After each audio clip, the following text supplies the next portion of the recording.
Hello বন্ধুরা, আমি আজকে আপনাদের সামনে করে দেখাচ্ছি ইঁচড়ের কোপ্তাকারি।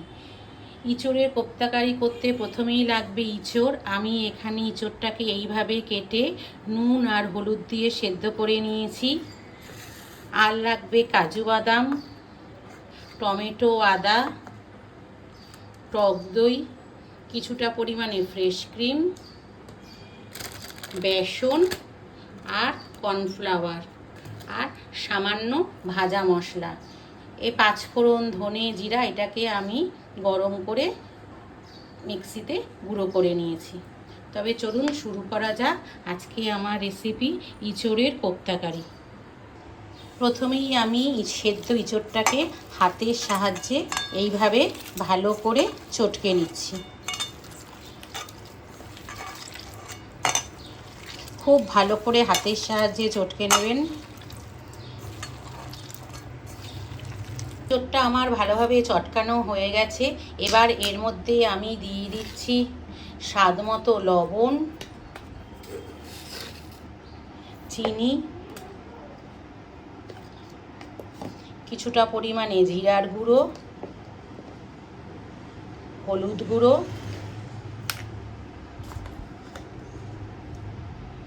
1 চামচ কর্নফ্লাওয়ার, কিছুটা পরিমাণে বেসন আর কিছুটা ভাজা মশলা। এবার আমি সমস্ত উপকরণ ভালোভাবে মিশিয়ে নেব। সমস্ত উপকরণ আমার ভালোভাবে মেশানো হয়ে গেছে। এবার এর মধ্যে দিয়ে দিচ্ছি কিছুটা পরিমাণে ঘি। ঘিটা দিয়ে আমি ভালোভাবে মিশিয়ে নেব। ঘিটা আমি দিয়ে দিয়েছি। এবার ঘিটা দিয়েও ভালো করে এটা মিশিয়ে নেব।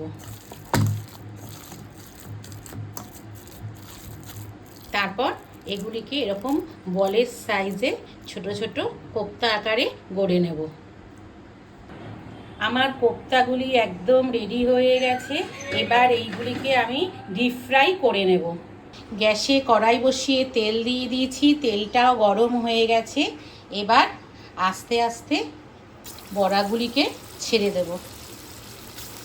আপনারা এই সময় গ্যাসের ফ্লেমটা কমিয়ে রাখবেন আর আস্তে আস্তে বড়াগুলিকে একদম ভেজে নেবেন।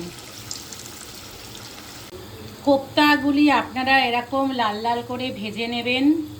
আমার সমস্ত কোপ্তাগুলি ভাজা হয়ে গেছে। এবার কড়াতে ওই তেলেই আমি দিয়ে দিচ্ছি কিছুটা পরিমাণে গোটা জিরা,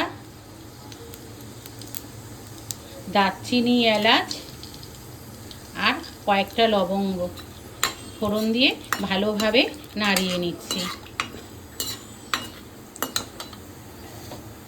এবার এর মধ্যে দিয়ে দিচ্ছি আগে থেকে পেস্ট করে রাখা আদা, টমেটো আর কাজু বাদাম।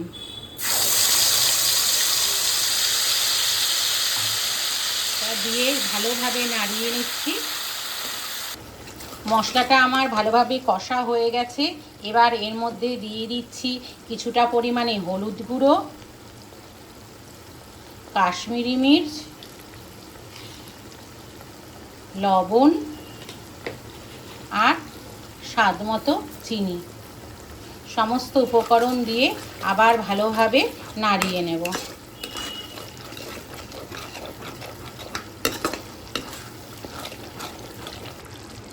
আমার সমস্ত উপকরণ ভালোভাবে মিশে গেছে।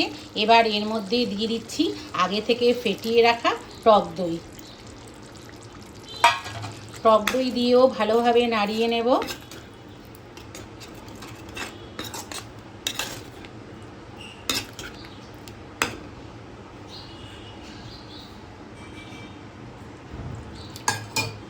এবার এর মধ্যে দিয়ে দিচ্ছি সামান্য পরিমাণে জল। জল দিয়েও সমস্ত মশলার সাথে ভালোভাবে মিশিয়ে নিচ্ছি।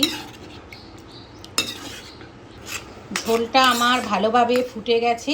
এবার এর মধ্যে দিয়ে দিচ্ছি আগে থেকে ভেজে রাখা কোপ্তাগুলি।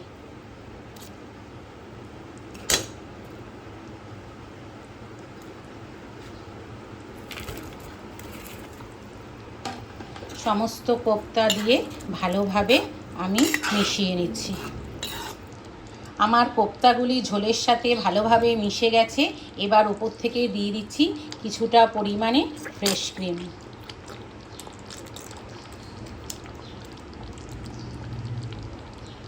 ফ্রেশ ক্রিমটা দিয়েও ভালোভাবে নাড়িয়ে নিচ্ছি।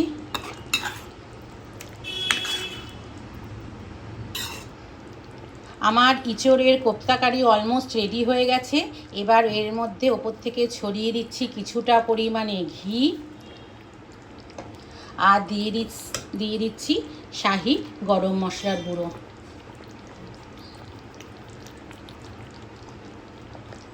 দিয়ে সমস্ত ঝোলের সাথে ভালোভাবে মিশিয়ে নিচ্ছি।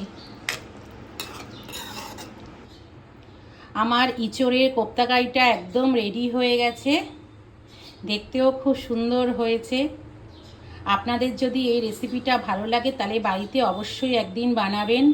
এটা ভাত, রুটি, পরোটা, লুচি সব কিছুর সাথেই খুবই ভালো লাগে। আজকে আমার ভিডিওটা যদি আপনাদের ভালো লেগে থাকে তাহলে please like, share and subscribe করে দেবেন। সবাই ভালো থাকবেন, সুস্থ থাকবেন। দেখা হচ্ছে অন্য কোনো ভিডিওতে।